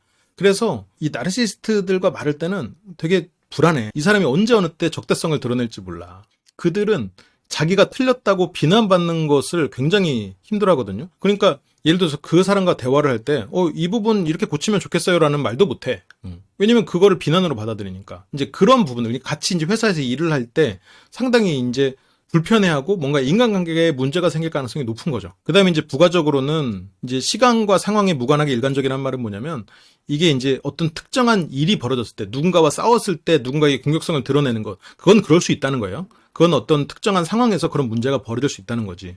타인에게 의존적인 상황이 있을 수 있다는 거예요. 근데 그게 항상 이 사람을 지배하고 있다면 그게 문제라는 거지. 그리고 이런 그 발달 단계, 뭐 어린 시절에는 이럴 수도 있어. 근데 나이가 들어서는 이럴 수 없다는, 이제 이런 것들을 고려해야 된다는 거예요. 그리고 뭐 병이나 어떤 약물, 이 사람이 아파서나 어떤 약을 먹어서 그런 효과가 아니라 그냥 항상 일어나는 그런 거란 거예요. 그래서 이런 것도, 그러니까 앞에서 우리가 봤던 이런 맥락을 이해하면 이 진단법도 자연스럽게 당연히 저렇게 되겠구나라고 이해가 되죠. 그래서 이거에 대해서 조금 더 깊이 프로세스를 좀 보여드리면, 이 관계 이전에는 어떨까? 공적인 관계인 상태, 나르시시스트들과 공적인 관계에서는 이들은 대체적으로 무조건 이렇다는 거 아니에요? 어떤 성장 환경에 자기가 결핍이 있었잖아요. 너무 과도한 칭찬을 받았다가 그거에 대해서 내가 충격을 먹고 지금 결핍 상태일 수도 있고, 그리고 과보호는 실은 이들이 어떤 경험을 할 기회를 박탈시킨 거기 때문에 그것도 실은 결핍 상태란 말이에요. 그래서 어쨌건 그런 식의 결핍을 내가 해결하고자 혹은 아니라고 보여지고자 매력적인 모습으로 연출되는 경우가 많아요. 그래서 이 사람과 공적인 관계일 때는 나르시시스트들이 되게 괜찮은 사람으로 보일 가능성이 커. 그러다가 이 관계가 이제 도입됐어요. 관계가 시작된 상황이지. 그래서 친밀해지기보다는 전 관계가 시작될 무렵에 이제 그 사람들은 이제 어떤 존재요? 자기의 본질은 혐오해도 이상적인 그런 상을 추구하잖아요. 그래서 이상적인 자아상을 표현하기 위해서 상대한테 더욱 극진한 태도를 보여. 그래서 이 사람이랑 관계 이전에 공적인 관계에서 야 멋있는 사람이겠다. 처음에 친밀해지기 전에 관계가 시작되면 역시나 생각보다 더 멋있는 사람이네? 라는 생각을 하게 돼. 그러다가 관계가 성장하기 시작하면 이 관계가 성장하면서 점점 친밀한 관계로 변하잖아요. 그런 과정부터 이제 문제가 시작돼요. 이게 반사, 투사, 합리화 뭐 많이 들어보셨죠? 이거를 뭐 다시 설명할 필요는 없을 것 같고, 이때 친밀한 관계를 맺는 이 방식에서 이 사람의 성장 환경의 원형이 나와요. 무슨 말이냐? 부모에게서 받았던 결핍, 이 사람이 느꼈던 결핍적인 부분들이 내가 이 사람과 친밀한 관계가 되면서 그런 부분들이 다시 재현되기 시작한다고. 이 사람이 재현시키기 시작해. 그래서 그런 거를, 그러니까 내가 이 사람에게, 예를 들어서 그 사람이 예전에 부모에게서 사랑을 못 받았기 때문에 나에게 더 사랑을 받으려고 나에게 요구해. 요구하는 것까지는 그래, 그렇다고 쳐. 근데 그 요구하는 과정에서 사랑을 주지 않는 나를 악으로 규정한단 말이에요. 그렇게 해서 비난해. 그래서 내가 이 부분은 좀 과하지 않느냐라고 말하면 이 사람은 비난받는다고 생각하지. 그리고 혼자 생각하면서 답을 또 내려. 나는 악당으로. 그렇게 되면서 뭔가 이 결핍을 해소하려고 자기는 시도하는 건데 그거에 대해서 해소가 될 수가 없는 거죠. 애초에 건강한 방식으로 그걸 해소하려고 하지 않으니까. 자기 생각에서 갇혀서 나오려고 하지 않으니까. 그러면서 이게 관계가 점점 숙성돼가는 과정에서 이 친밀한 관계가 유지되면 점점 나는 악당이 돼. 나르시시스트는 피해자가 돼. 그래서 이 프레임이 확립이 돼요. 일종의 가스라이팅이 벌어지지. 근데 물론 이제 오늘은 가스라이팅에 대한 얘기는 좀 안 하고 나중에 이제 이것도 따로 강의로 만들 텐데, 여기서 문제가 뭐냐. 이 상대, 여기서 상대는 이제 나르시스트가 지금 자신이 피해자라는 거죠. 이 나르시스트를 만난 그 사람은 나르시스트가 문제가 아니라 이 도입기에 이 사람이 극진한 태도를 분명히 취했었는데 내가 어떤 잘못을 해가지고 이 사람이 피해자가 됐구나. 상대의 가스라이팅에 당한 거지, 실은. 그래서 상대의 그 극진한 태도를 보이고 이 매력적이었던 그 사람으로 돌리기 위해서 애를 써요. 내가 더 잘하려고 해. 그래서 이거는 어떻게 돼요? 밑빠진 독에 물을 붓는 거야, 계속. 그러면 관계가 종료 후에는. 이 나르시스트 입장에서는 이렇게 내가 극진한 태도를 보였는데 이 사람은 결국 떠나갔구나. 이 부정적인 부분만 기억해. 상대가 쓰레기였어. 이 사람은 나를 결국 그렇게 피해자였어. 내가 원했던 사랑을 주지 않았어. 내가 어떤 갈등을 해소하려고 나는 노력했는데 이 사람은 결국 도망갔어. 회피형이야. 어쨌건 이 사람에 대해서 비난해. 그러면서 부정적인 기억을 강화시키고 이런 과정조차 상처로 받아들이고 이 상처가 강하기 때문에 점점 더 강력한 나르시시스트가 돼버린지. 그런 애착 문제에 있어서도 점점 더 불안 애착으로 갈 가능성이 높아지죠. 나아가서는 혼란 애착으로 가지. 왜냐면 상처를 계속 기억하고 상처를 곱씹고 나는 상처받은 인간이어야 되니까 그 상처를 더 강하게 만들어. 그리고 다시 관계 이전으로 돌아가서 매력적인 모습을 연출하는데 그럼 어떻게 돼? 내 내면에서의 상처는 더 커졌어. 근데 이 매력적인 모습을 연출해야 돼요. 그러면 이상과 이 본질의 차이는 더 커졌지. 그래서 문제는 더 심각해지죠. 이게 이제 계속 도는 거예요, 이게. 그러니까 결국 어떻게 돼? 나의 본질과 이상의 갭이 크니까 그 사람의 인생 자체가 그냥 연극이 되는 거야. 그냥 사교적이고 매력적인 모습을 연출하고 사는데 그 사람은 자기의 속은 자기 혐오로 완전 점점 찌들어 가는 거지. 그게 이제 그들이 가진 일종의 고통이 되는 거예요. 얼마나 고통스럽겠어, 실은.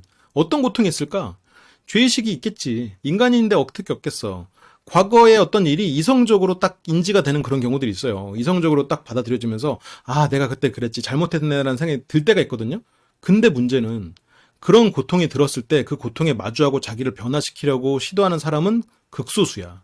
내가 오히려 이런 상황에서 변화하려고 시도하는 것 자체를 내가 명분 삼아서 또 나를 피해자로 만들고 나는 이렇게 힘들게 사는 사람으로 자기 자신은 남들에게 대우받아야 되는 존재로 또 해석해버려.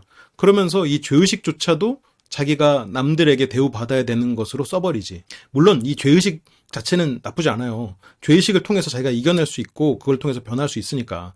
근데 이 죄의식을 자기 혐오의 에너지로 쓰면서 자기 혐오가 강해진다고. 그러면 내 현실이 별로고 그리고 주변 사람들이 항상 이렇게 나를 언제 가야 할지 모른다는 불안이 그대로 있으면 이건 더 강력한 내현적 나르시스트가 되는 거지. 이 죄의식을 통해서 내가 이걸 이겨내는 것, 그리고 내가 나에 대해서 이성적으로 사고하고 어떤 이성적 사고를 가지고 나의 변화를 이렇게 만들어가는, 그렇게 쓰면 좋죠. 근데 그렇게 에너지를 안 쓴다고. 그렇게 에너지를 안 쓰고 이거를 그냥 자기 혐오의 에너지로 쓰면서 점점 더 강력하게 자기 자신을 혐오가 시작되면 앞에서 봤던 그 맥락들이 다시 시작되는 거예요. 그리고 어떤 고통이 있을까? 외로움이 있지. 근데 인간은 원래 다 외로워요. 외로움이 있어, 인간의 삶은. 근데 그게 이제 극심한 거지. 왜냐면 기본적으로 내가 현재 상황, 그리고 감정, 여기에 이제 외로움 자체에 집중을 하게 되죠. 왜냐면 이 감정을 벗어나서 생각을 잘 못하니까 더 외로움에 집중하는 것도 있고, 그리고 이 나의 이상에 미치지 못하는 현실, 급이 맞는 사람과 만나야 된다. 근데 그게 마음대로 되나? 내가 마음이 통하지 않는데 급이 맞다고 해서 그 사람이 나를 뭐하러 만나? 그리고 계속된 손절로 인해서 주변에 사람이 없어. 이제 그런 상황에서 극심한 외로움을 느끼게 되죠. 왜냐면 나르시시스트들이 진짜로 자기를 사랑하는 게 아니거든. 호수에 비친 자기를 사랑하는 거거든요. 그렇기 때문에 호수에 비친 자기를 만질 수 있나? 그 사람이 나에게 어떤 따뜻함을 주나? 옥시토신을 주는 그런 스킨십이 가능한가? 다 불가능하잖아요. 그거를 깨달았을 때 얼마나 외로워. 그렇기 때문에 자연스럽게 이 죄의식과 극심한 외로움은 어느 순간 따라와요. 그 다음에 분노. 이 분노가 이런 이 죄의식과 극심한 외로움 이후에도 연결될 수가 있는데, 이 분노는 실은 이 죄의식이나 외로움 이전부터 존재해요. 왜냐면 그들은 기본적으로 남 탓을 하거든. 내 문제는 없거든. 연애를 하더라도 아까 봤던 연애 프로세스에서도 그런 일들 중에서도 헤어지고 나서 항상 그 사람이 문제거든. 쓰레기를 만나. 난 항상 쓰레기만 만나. 이러거든. 그래서 다 왼쪽 요인으로 돌려. 왜 세상은 나한테 이러지? 그래서 뭔가 분노할 대상을 찾아. 항상 그래서 누구 하나 나 건드리기만 해봐. 약간 이런 상태가 된단 말이에요. 남 탓을 할 준비가 돼 있어. 자기 자신은 잘 모르지. 나는 피해자라고 생각하지 남 탓을 할 준비가 돼 있다고 생각하진 않아. 대표적인 고통을 좀 뽑아봤고, 그러면 여기에 대해서 그들은 어떻게 대응할까? 도피할 수 있겠죠? 뭐 죄의식이 있거나 뭐 이런 게 있거나 이제 어떤 이럴 때는 자극으로 뭔가 중독되는 거, 아니면 남들이 나한테 아부하는 거, 아니면 거짓된 다정함. 그러니까 뭐 사기를 당하기도 쉬워지는 거예요. 거짓말인지 알면서도 그 사람한테 뭔가를 막 갖다 바쳐. 그거가 이제 목마름이 되니까. 나르시시스트라고 해서 막 날카롭고 주변 사람과 단절하고 그렇게 사는 거 아니에요. 그렇게 단절하고 살다가 사기꾼한테 걸려버리는 거야. 그리고 근데 만약에 예를 들어서 도피하지 않고 직면하면 그럼 고통이 찾아오죠. 힘들지. 나에 대해서도 부정적인 게 인식하게 되고 주변의 외로움도 깨닫게 되고 이러면서 고통이 찾아오지. 그러면 그 고통을 무릅쓰고 이겨내려고 노력하면서 자기가 다시 성숙해질 기회를 얻는 사람이 있는가 하면 그런 고통이 찾아오는 순간 다시 좌절하고 원래대로 돌아가 버리지. 근데 보통은 원래대로 돌아가는 경우가 많아요. 그래서 이게 참 어려운 거예요. 그리고 예를 들어서 이제 나르시시스트 부모다 했을 때 어떤 일이 벌어질까? 그 부모는 보통 이렇게 말해요. 내 인생은 너 때문에 발목 잡혔어. 왜냐면 내 세상은 나 중심으로 돌아가거든요. 근데 원래 세상은 내 중심으로 안 돌아가. 그렇기 때 가장 남 탓하기 좋은 게 배우자나 자식이야. 처음에는 배우자에서부터 시작하겠죠. 처음에는 사랑해서 결혼했지. 근데 배우자가 어떻게 나의 이상을 충족시켜주냐고. 그렇기 때문에 배우자 때문에 발목 잡혔다고 생각해. 그리고 그거를 자식한테 풀지. 그리고 어느 순간 자식 때문에 발목 잡혔다는 얘기를 또 해. 그러면 당연히 이 자식은 자기의 존재 자체가 혐오스럽죠. 그러면 점점 자라면서 부모와 같은 고통을 겪을 가능성이 높아지는 거예요. 그리고 또 뭐라고 해. 나는 대단한 사람인데 넌 최고여야 돼. 그렇지 않으면 넌 내 자식 자격이 없어. 라고 표현해. 이게 물론 정확히 이 표현은 아니지만 이런 식으로 생각한다고요. 근데 보면 자식들이 더 대단한 경우가 많아요. 그리고 넌 내 말만 들으면 돼. 넌 그냥 나한테 맞춰. 이거는 배우자한테도 마찬가지예요. 배우자도 배우자에게도 그걸 허용하지 않아. 이 사람의 사고방식에 허용하지 않아. 그걸 맞추지 않으면 이 사람은 나를 가해했다고 생각해. 나는 피해자니까 항상. 그래서 기본적으로 내로남불이 있고 어떤 일에 대해서 과한 처벌이 있어요. 왜냐면 이 사람이 이거를 하는 건 너무 당연한 일이거든. 그런데 그걸 하지 않았다? 근데 그럴 수 있지. 이렇게 못해. 거기에 대해서 뭐 심하게 뭐 체벌을 한다거나 두고두고 계속해서 비난을 한다거나 평생에 걸쳐서 문제를 삼거나 그런 일들이 벌어지는 거예요. 근데 문제는 만족이 없어. 아무리 해도 만족시켜줄 수가 없어요. 그리고 상대나 자식을 독립된 개체로 인정을 안 해. 상대를 애초에 인격이 있음을 이해하지 못하는 태도가 나와버리는 거죠. 이런 경우가 이제 아까 말했던 것처럼 부모가 체면을 위해서 아이들을 정서적으로 학대하는 그런 경우가 있단 말이에요.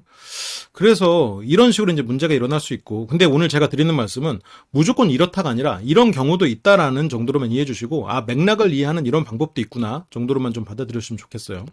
뭐 나르시시스트 이거에 대해서 좀 여러분들이 재밌게 봐주시면 제가 또 나중에 추가로 또 영상을 또 만들어 보도록 하겠습니다. 어쨌건 그러면 대처 방법이 뭐냐? 일단 나르시시스트들을 대처할 때 일단 기본적으로 우리는 이런 마음가짐을 가져야 돼요. 이들이 다시 잘 될 수 있다는 기대를 가지면 안 돼. 왜냐하면 이 나르시시스트들을 일종의 뭐 치료하는 뭐 자기애상 성격장애를 치료한다고 생각했을 때 그들이 진짜로 마음을 굳세게 먹고 전문가의 도움을 받아서 보통 5년에서 10년 정도 기간을 스스로가 노력해야 원래대로 돌아와요.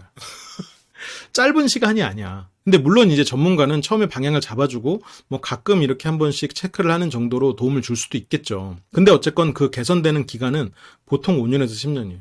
근데 내가 일반인이고 상대가 바뀌고자 하는 마음이 없다면 그 상대와 내가 다시 잘 될 수 있다라고 생각하는 게 그게 맞을까? 내가 전문가고 이 사람 곁에서 어떤 도움을 주겠다라고 각오하고 그거를 뭐 5년, 10년 뭐 근데 물론 이 사람이 진짜 나한테 어떤 강한 애착을 가지고 서로가 같이 노력한다면 그거보다 더 짧은 시간에 될 수도 있겠죠. 굉장히 이제 친밀한 상태로 무언가를 해나간다면 그게 뭐 진짜 뭐 1, 2년 안에 될 수도 있겠죠. 근데 이건 진짜 이상적인 케이스야. 그러니까 그렇기 때문에 애초에 그 기대감을 내가 가져서는 안 돼. 그리고 이 처음 모였던 이 사람이 처음 보였던 모습 있잖아요. 아까 그 도입기에 보였던 그런 매력적인 사교적인 그런 모습이 이 사람의 본질이라고 생각해서는 안 돼. 이 사람의 본질은 지금 보이고 있는 이 부정적인 피해자 프레임에 갇혀 있는 저 모습, 나를 가해자라고 규정하는 저 모습, 만족을 모르는 저 모습이 이 사람의 본질이구나라고 생각해야 돼. 그렇기 때문에 내가 문제라는 생각을 하지 말아야 돼요. 뭐 내가 좀 문제였을 수 있겠지. 하지만 그렇게까지 할 일이야? 이렇게 생각해야 돼. 그리고 상대의 말에 번역기를 달아야 돼. 그러니까 상대가 어떤 나를 굉장히 강한 어조로 분노를 표출하면서 비난을 한단 말이에요. 그게 나를한테 어떤 욕을 하고자 함이 아니라 그 사람의 결핍을 해소하고자 하는 메시지구나. 그래서 그 사람 말을 내 머릿속에서 다르게 해석해서 받아들여야 돼. 쟤는 지금 불안해? 라고 소리치고 있는 거구나. 이렇게 그냥 다르게. 그러니까 이거는 내 마음을 보호하고자 하는 목적이지 그 사람과 나르시시스트와 대화를 하고자 하는 목적이 아니에요. 그들과의 대화에서 나를 보호하고자 하는 목적이에요. 그래서 이게 일단 기본 마음가짐으로 일단 가지고 가야 되고, 그러면 최선은 뭐냐? 피하는 거예요. 가능하면 거리를 두는 거지. 차선은 관계를 맺으면서도 관심을 덜 주는 거야. 그러면 차악은 가장 나쁜 건 아니지만 그래도 좀 이것보다는 피하는 것. 근데 피할 수도 없고 관심을 줄 수 없는 그런 상황이라면 내가 이성적으로 강하게 대처하는 거야. 확고하게 시시비비를 가리는 거야. 그러려면 여긴 뭐가 포함되냐? 내가 이 사람이 보기에 급이 떨어지는 사람으로 보여서는 안 돼. 이 사람이 보기에 있어 보여야 돼. 최악은 내가 바로 어떤 상황에서 져주고 이 사람이 나아질 거라고 기대하면서 기다리는 거. 이게 최악이죠. 이게 기본적으로 마음가짐이고 대처 방법들이에요. 물론 이거에 대해서만 나중에 좀 더 구체적으로 강의할 날이 있을 수도 있겠는데, 그러면 이 나르시스트를 만났을 때 던져볼 수 있는 질문은 뭐가 있을까? 처음엔 일단 관계를 분석해야겠지. 이 사람과 이 상대에서 관계가 뭘까? 일단 끊을 수 있는 관계긴 한가. 근데 너무 손절을 많이 하려고 생각하지 마요. 내가 손절을 하려는 내가 어떻게 하면 나르시스트일 수도 있다는 생각해야 돼.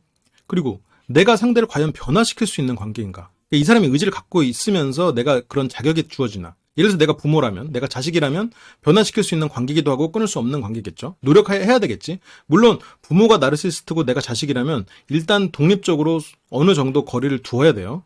내가 왜냐면 나는 계속해서 치명적인 영향을 받을 가능성이 높으니까. 뭐 어떤 계약으로 맺어진 관계인가. 그러니까 내가 이 사람을 통해서 뭘 얻냐는 거지. 그런 걸 얻은 것과 이렇게 비교해봐야 돼요. 그러니까 현실적인 고민은 해보라는 얘기예요.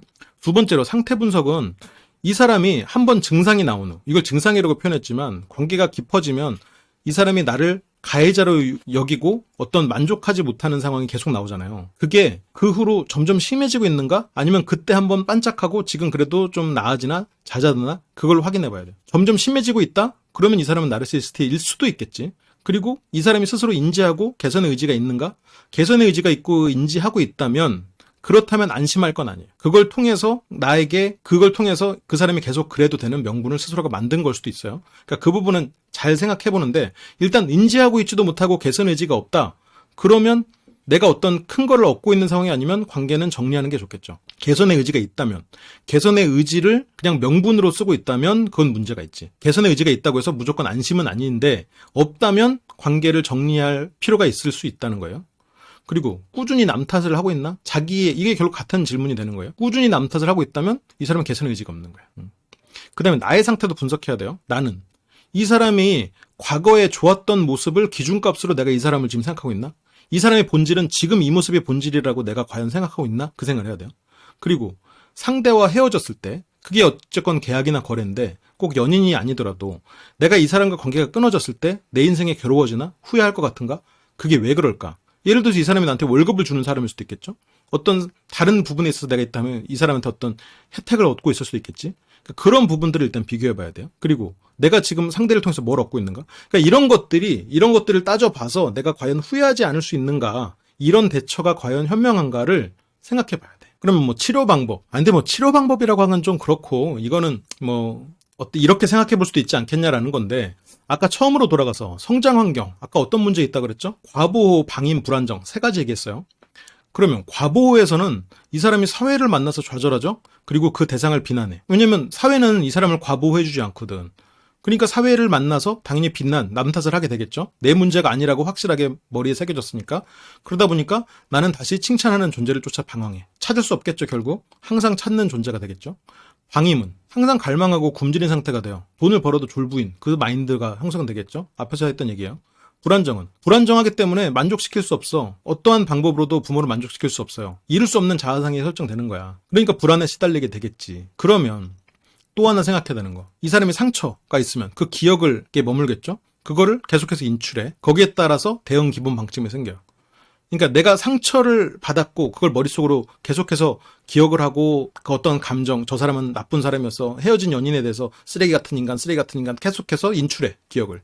그러니까 내가 어떤 사람을 만났을 때 이 사람이 쓰레기인지 아닌지 확인하기 위해서 시험해 봐야 돼. 예를 들어서 그런 기본 방침이 생긴단 말이에요. 그러면 이 프로세스는 우리가 앞에서 봤어요. 그러면 여기서 이제 중요한 문제가 생기는데, 어디가 문제예요? 어느 지점이 문제야 지금? 과보 지점? 그거를 문제로 삼으면 바꿀 수가 없어. 상처가 문제야? 아니야. 그것도 바꿀 수가 없어요. 그러면 과보 지점에서는 어느 프로세스를 우리의 노력으로 끊어낼 수 있는 부분은 어디야? 과보 못 끊어내지. 이미 일어난 일이야. 사회를 만나서 좌절한 거 못 끊어내죠. 그 상대를 비난하는 거, 칭찬하는 존재를 쫓아 방황하는 거, 여기서부터네. 그 대상을 비난하거나 나를 보호해주지 않는 대상들에게 그것이 당연하다고 여기고 그 대상을 비난하는 이 프로세스를 끊어내야 지금 이 굴레에서 벗어날 수 있겠네. 부족한 방임? 이건 일어났어요. 그러면 항상 갈망하는 거, 그래 이것까지도 개선이 될 수 있을지 없을지 모르겠어. 굶주린 상태 혹은 이 졸분 마인드에서 벗어나야겠네. 굶주린 상태에서 벗어나려면 내가 인정받는, 내가 스스로를 인정할 수 있는 일을 해야겠네. 돈을 벌어도 이 졸분 마인드라면 내가 이렇게 누군가에게 사랑을 받고 이 행복함을 그냥 편안하게 즐길 수 있어야겠네. 이쪽에서 프로세스를 끌어낼 수 있는 거예요. 그런데 사고를 난 과보호를 받아서, 나는 부족한 방향을 받아서, 아니면 아예 외면하거나, 그러면 바꿀 수가 없죠. 바꿀 수 있는 포인트들은 이 뒤쪽에 있어. 불안정한 경우에 만족시킬 수 없는 부분, 그렇죠. 이룰 수 없는 자아상을 설정, 이건 바꿀 수 있겠네. 물론 이게 말이 쉽지는 않지만 일단 내가 어느 부분에서 지금 개선이 가능한가는 사고방식 바꿀 수 있죠. 상처난 과거를 못 바꾸죠. 이거 뭐 우리가 닥터 스트레인지도 아니잖아요. 기억이 나는 거? 그래, 기억이 날 수 있어. 근데 기억을 좀 덜 날 수 있지. 이 인출을 줄이면 돼. 기본 대응 방침을 바꾸면 돼. 여기서부터 바꿀 수가 있는 거예요. 보통 여기서는 지금 3, 4단계를 우리가 노력으로 바꿀 수 있는 포인트들이 돼요. 그게 전문적인 용어로는 왜곡된 생각을 바꾸기, 인지행동요법이라고 하는 거야. 내가 이 왜곡된 생각은 어쨌건 이쪽에 있단 말이야. 내가 어떤 행동을 인지하는 거, 내가 어떻게 행동하는구나. 내가 그 대상을 비난하는구나. 내가 지금 굶주려서 이런 행동을 하는구나. 내가 지금 이룰 수 없는 자아상을 선택해서 이런 표현을 했구나. 내가 지금 이런 기억을 떠올려서 이 사람에게 이런 표현을 했구나. 이런 것들이 결국 인지행동요법이에요. 현실적인 자아상을 다시 재확립하는 거지. 그래서 여기에서부터 문제를 삼을 필요도 없어요. 일어난 일이니까 우리는 그냥 이거의 이해를 위해서 여기서부터 설명을 한 거고, 우리가 지금 만약 이거를 내가 지금 이런 상황에서 개선을 하겠다 하면 이 3, 4단계 부분에 집중해야 돼요. 그러면 내가 지금 어떻게 행동했는가, 그 행동에 대한 인지, 그리고 다른 사람에 대한 해석을 했을 때 과연 이 해석 방법이 이거밖에 없었을까? 내 마음속에 상처가 일어났을 때, 분노가 일어났을 때 그 분노를 일으킨 대상에 대해서 저 사람의 행동이 나에게 과연 내가 생각한 그 의도가 맞을까? 다른 의도는 없었을까? 평범한 해석은 어떤 거였을까? 여러 가지 해석을 할 수 있는 것, 그게 시스템적 사고가 된다고요. 그게 자기 자신을 개선하고 치료하는 방법이에요. 그리고 뭐 좀 부가적으로 외연, 내연 뭐 이런 얘기를 하면 결국 이거는 큰 차이라기보다는 드러나는 형태의 차이예요. 그래서 이 사람이 뭐 오만하고 막 자신만만하거나 아니면 좀 예민하고 방어적인 뭐 불쌍한 척하고 이런 것들, 그게 이제 결국 외연하고 내연이란 말이에요. 그리고 뭐 겉으로 드러나는 막 나를 사랑해 막 이런 거랑 은밀하게 나 좀 사랑해줘 이런 거랑 차이고, 그리고 공격적으로 어떤 표현을 하고 비난에 대해서 막 분노하거나 아니면 수동 공격을 하거나, 결국 이게 이제 드러나는 표현의 차이란 말이에요. 형태의 차이란 말이에요. 이게 외연하고 내연인데, 그거는 결국 그 사람이 현재 처한 상황의 차이일 뿐이라는 연구가 있어요. 그 말은 무슨 말이냐? 이 사람이 지금 오만 자신만만할 수 없는 상황이라 그냥 예민하고 방어적이야. 내 현실조차 너무 이렇게 이상을 꿈꾸긴 현실이 시궁창이라 참아 못해. 내가 공격적인 표현을 하고 싶어도 했다가는 혼나. 그런 상황이니까 수동 공격을 해. 할 수가 있는 상황이 아니니까. 할 수 있으면 이쪽으로 가는 거지. 그냥 처한 상황이 이렇다는 거지 왔다 갔다 하는 거예요. 악성이 있어. 근데 앞에서 잠깐 말했지만 이게 외연이든 내연이든 타인한테 해는 입히거든요. 근데 얘네들은 어쨌건 자신이 피해자라는 사고 방식 때문에 하는 거예요. 이게 잘했다가 아니라 사고 방식이 거기서부터 출발한다는 거지. 근데 기본적으로 그러면 선이야. 피해자가 보호받아야 된다는 생각이에요. 그런데 점점 더 악의를 품기 시작하지. 왜냐면 쟤네들은 다 가해자니까. 내가 저 가해자에게 이 지금 공격적인 표현 혹은 수동 공격을 함으로써 가해자를 벌주는 행동이란 말이에요. 그런데 이 벌주는 것 자체의 쾌감이 느껴져. 왜냐면 그거가 카타르시스를 주거든. 뭔가가 해소되거든. 그러면 점점 이 악의적인 행동 자체가 목적이 돼버려. 그래서 타인에게 해를 입히는 것 자체에 만족감을 얻는 거야. 타인을 욕하는 것 자체가 즐거워. 타인을 비난하는 것 자체, 타인을 공격하는 것 자체가 즐거운 상태가 되는 거예요. 그래서 제가 이제 마지막으로 어떤 결론으로 우리가 이제 제가 항상 드리는 말씀으로 타인을 악인으로 규정하지 마라. 왜냐면 그 악인으로 규정하는 게 흑백 논리잖아요. 그리고 인간은 결국 부정적인 면과 긍정적인 면이 다 공존하거든요. 그게 이런 거를 생각하는 게 어떻게 보면 우리가 성숙해지는 사고방식이겠지. 그리고 어떤 해석의 여지가 있는지 이성적으로 좀 생각을 하고, 오늘 다 드렸던 얘기예요. 상대의 입장에서도, 그리고 제3자 입장에서도, 그리고 시스템적, 이 상대와 나 이 관계가 어떻게 흘러가고 있는지 그런 식으로 사고할 수 있는 것이 필요할 거다. 근데 이거는 지금 제가 나르시시스트들에 대한 이야기일까? 실은 나르시시스트적인 측면은 누구한테는 있어요. 지금 오늘 강의를 들으면서 중간중간 자기 얘기 같은 부분이 있을 거예요. 누구나 마찬가지야. 왜냐면 저런 자기 애나 자기를 사랑하기 때문에 타인을 어떻게 보면 안 좋은 쪽으로 해석하려는 시도는 누구나 해요. 그런데 그 시도를 이성적인 사고로 멈추는 거지. 그래서 뭐 인터넷에서 어떤 악플을 다는 행위도 실은 이 나르시시스트가 더 쉽게 할 수 있는 행동이에요. 내가 도덕적인 명분을 가지고 타인을 비난하는 거거든. 누군가 가해자를 만들어 놓고 그걸 가지고 뿌듯해하는 거지. 왜냐면 나는 그 사람보다 더 나은 사람이 되는 거거든요.